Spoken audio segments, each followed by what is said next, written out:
सावन के मस्त महीना चलू ने देव घर करू देरी ना। आई गेल सावन के मस्त महीना चलू ने देव घर करू देरी ना। बोलबम के नारा लगाई दियो यो आरती के पापा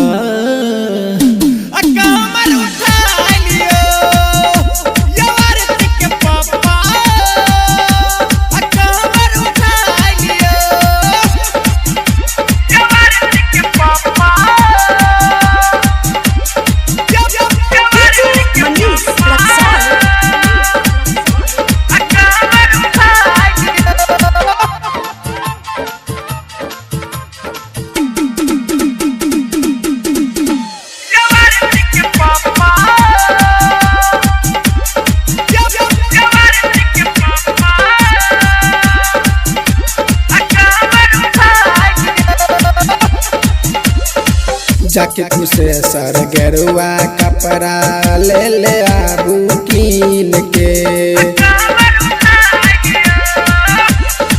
जाके सुपौल में कांवर सजाबू बढ़िया फूल कीन के। सुल्तानगंज से जल भर लेबै गंगा माई से लगे। चैत देवघर बाबा के चढ़ेबै पहले सोमरात के। बाबा भोला के नाम लिया यो आरती के पापा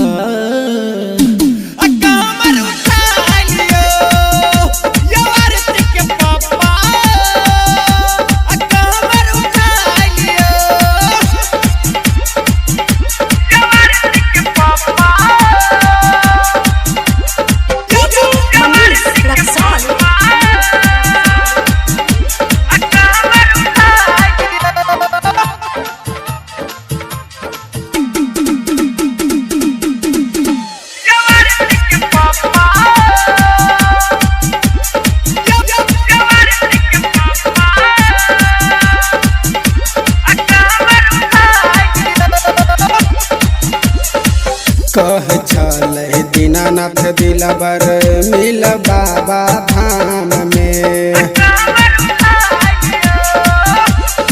छोटू पंकज संग सैया जल चढ़ायब साथ में।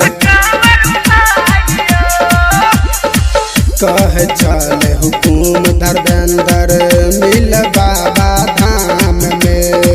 विवेक अरविंद शोक संग जल चढ़ाइब साथ में। संतोष पारो के गाना बजाई दियो यो आरती के पापा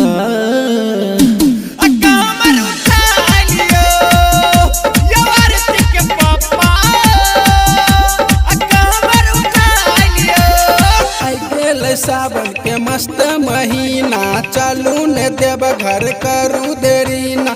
आई गेल सावन के मस्त महीना चलू ने देव घर करू देरी ना। बोलबम के नारा लगाई दियो यो आरती के पापा।